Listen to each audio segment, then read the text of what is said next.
results and highlights delivered straight to your inbox. Never miss a story or last lap pass by subscribing to the official NASCAR newsletter today. NASCAR.com/newsletter. Team's about to roll back onto the track for round 2. It's only 10 minutes this session. As soon as the green flag goes in the air from the flag stand. And sure enough, there it goes. Looks like Tony Stewart's going to want to be the first one out onto the track, or at least rolling first off pit road.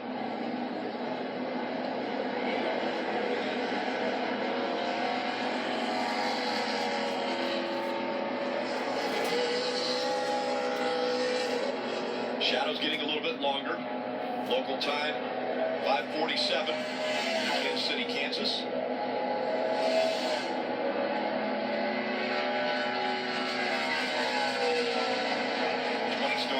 Kansas Speedway for Tony Stewart. This racetrack opened just after 2000. 16 years of racing for Kansas Speedway.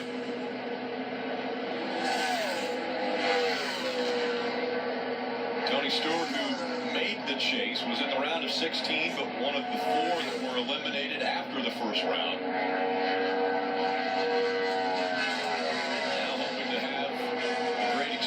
The remaining 6 races of the 2016 season. See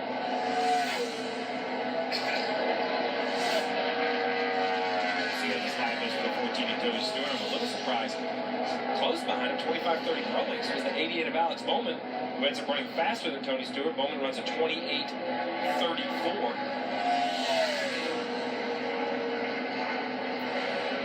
That's a big improvement. Almost 0.3 of a second compared to the 28-60 that the 88 car ran in round 1. So perhaps the track is picking up, or as you keep saying, Jeff, perhaps they're just making adjustments to the grip level. And Stewart ran about the same as he ran in round 1. Logano currently tracking in the red, and lap by Alex Bowman at the moment seems to be pretty decent. Although Kenseth has a different idea. He's about a 10th better going down the backstretch. Building the speed as he enters 3.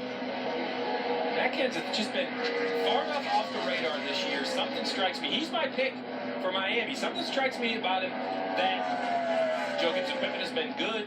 He is ready, I think, to win another championship. He saw his teammate Kyle Busch do it last year. There's something about Matt Kenseth that I seem to like these last 5 or 6 races. That ran just a little bit quicker than he ran in the first second. Kevin Harvick also picked up speed on the second round. He goes 28-29, which is second fastest. But so far, the 7 that have been on the track, the 1 lap that they have run, it's been 1 and done. And here comes Ryan Blaney. He is now on the clock. Kyle Busch yet to go. Carl Edwards.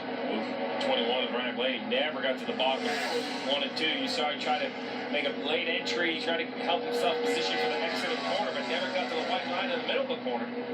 All the time you try to make that late entry and get a big arc and turn it really late and get to the bottom. But the negative of that is if you don't get to the bottom, the lap is only really slow.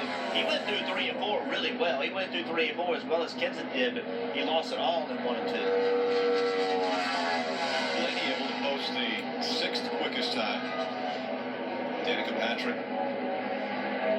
She has to be disappointed with that lap after such a good lap in the first session. She actually ran a 28-48, so that's slower than the first session. And Villeneuve in 4th. I think they have to be really happy with that run. Remember, they were 28th fastest in practice, and that has a good shot, I think, of making the last round. It's going to be close, but he's got a shot. Yeah, Truex, the pole sitter from the Kansas race in May, jumps into the 4th position. And I think like you mentioned about Dillon, I think Truex has to feel pretty decent about that. Oh, Denny Hamlin, you heard it. There's the perfect example. In and out of gas and in the red. It's coming back. He kind of broke even. You know, the track is slower, so you're probably going to have to get out of the throttle. They were all anticipating getting out of the partial throttle, but right there, he got out, jumped right back in it. So a decent lap. Jeff, how difficult is that as a driver when you're coming through 3 and into 4 to be able to see your line with the sun there? And that was totally different from the way they were running earlier today because the sun wasn't out.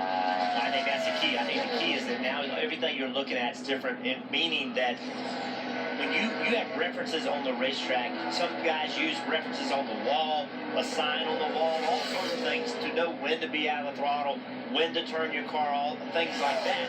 When the sun gets in your eyes, you can't see it, you have to have something else to reference. So if you're using those points and you can't see as well, it can hamper your ability. Well, I always wanted to know from a driver. So Kyle Busch flies through turns 1 and 2. He's tracking the green.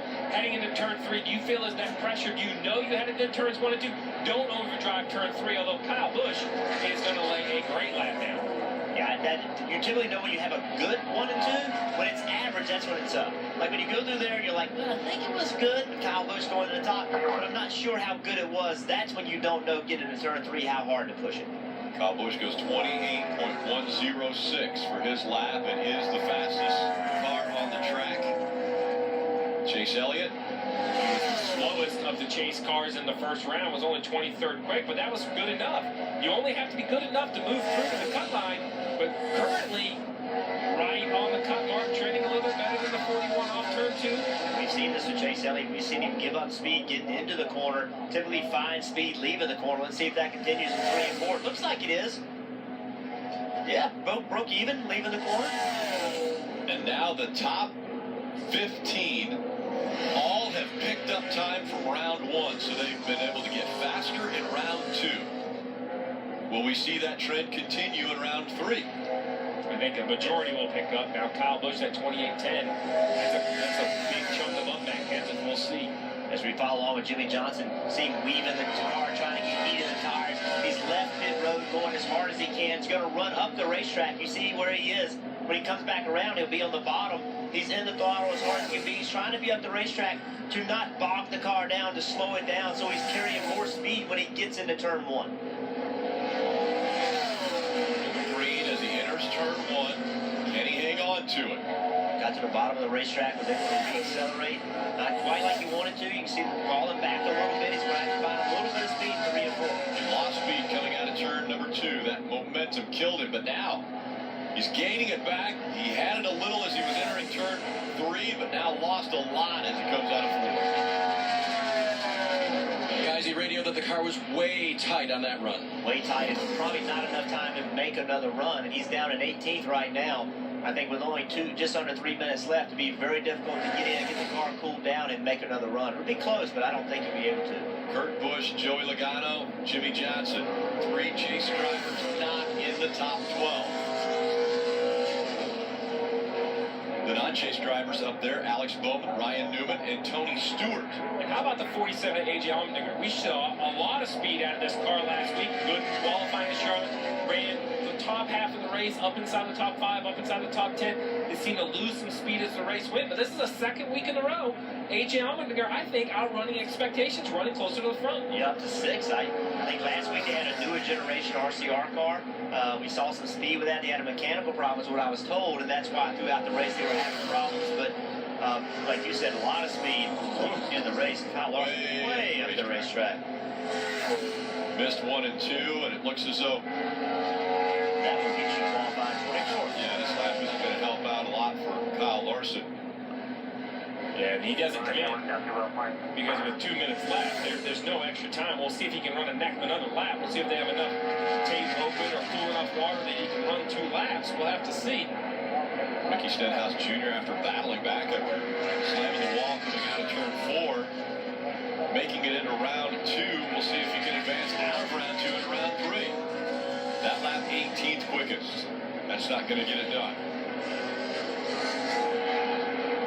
Yeah, he did run a second lap, but it's not any better. It's hard.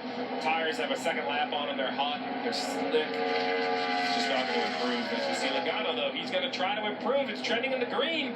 I think the 22 Logano's going to do it. Will eliminate Chase Elliott from the last round.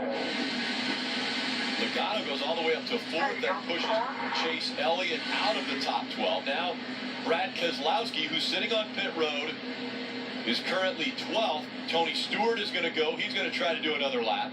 Well, I think Tony Stewart's going to force Keselowski onto the racetrack. Denny Hamlin as well. He's also going onto the track. Yeah, Chase Elliott is still sitting in his pits. He's just now leaving the box. There's 40 seconds left to qualify. He's got to go down pit road. He's got to blend on the racetrack. I don't know how he's going to make it. I don't think he will make it. He may have to go. He may have to do some speeding if he wants to get back around in time. 27 seconds left. I just don't see that as possible. Yeah, that's gonna 28-second lap. It's almost going to be impossible. close. And so again, they have to get to the start-finish line before the end of the round for their lap to count. And as we have just 10 seconds to go, Brad Keselowski is definitely going to make it. Chase Elliott a long ways off. Just coming out of turn 4 now, and the clock goes to 0. Red black flags displayed, ending this round. But the 2 of Brad Keselowski is on the clock. He can shut it down with no one else. Tony Stewart goes out, doesn't improve, so Brad Keselowski can shut it down. Now he doesn't have to continue this lap. I don't think they were sure that Chase Elliott had not made the clock. They saw Chase Elliott go by the line, so they had to keep Keselowski continuing running. That's unfortunate because you didn't want to put those laps on the tires, but they just weren't sure, so they had to play on the side of safety. And once again, Rick, 9 chasers in the top 12, only 3 eliminated. We said this was one of the toughest rounds of 12 ever. I think they're continuing to prove it here in qualifying. Jimmy Johnson, 21st. So that's where he will start for Sunday's race. We'll be back for round 3 after this.